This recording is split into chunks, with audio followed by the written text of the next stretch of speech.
തൃശൂർ ഇനി പൂരാവേശത്തിലേക്ക്. പാറമേക്ക വിഭാഗത്തിന്റെ പൂരപ്പന്തലിന് കാൽനാട്ടി. തെരഞ്ഞെടുപ്പ് ചൂട് കത്തി നിൽക്കെ നഗരം പൂരത്തിന്റെ ആവേശം നെഞ്ചേറ്റുകയാണ്.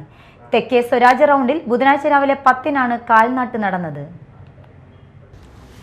തൃശൂർ ഇനി പൂരാവേശത്തിലേക്ക്. പൂരത്തിന്റെ പ്രധാന സംഘാടക ക്ഷേത്രമായ പാറമേക്കാവിന്റെ പൂരപ്പന്തൽ മണികണ്ഠനാനിലാണ്. തെക്കേ സ്വരാജ് റൗണ്ടിൽ ബുധനാഴ്ച രാവിലെ 10-നാണ് കാൽനാട്ട് നടന്നത്.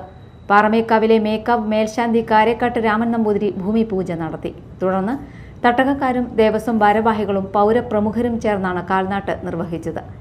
എടപ്പാൾ നാദം ഇലക്ട്രിക്കൽ സി ബൈജുവിനാണ് പന്തൽ നിർമ്മാണ ചുമതല. തുടർന്നുള്ള ദിവസങ്ങളിൽ തിരുവമ്പാടിയുടെ പൂരപ്പന്തലുകൾക്ക് കാൽനാട്ടും. നടുവിലാലിലും നായ്ക്കനാലിലുമായി 2 പന്തലുകളാണ് തിരുവമ്പാടിക്കുള്ളത്. ഏപ്രിൽ 19-നാണ് പൂരം കൊടിയേറുക. പാറമേക്കാവ്, തിരുവമ്പാടി ക്ഷേത്രങ്ങളിലും 8 ഘടകക്ഷേത്രങ്ങളിലും കൊടിയേറും. ഏപ്രിൽ 26, 27 ദിവസങ്ങളിലാണ് പ്രശസ്തമായ തൃശൂർ പൂരം. Media time, Thrissur.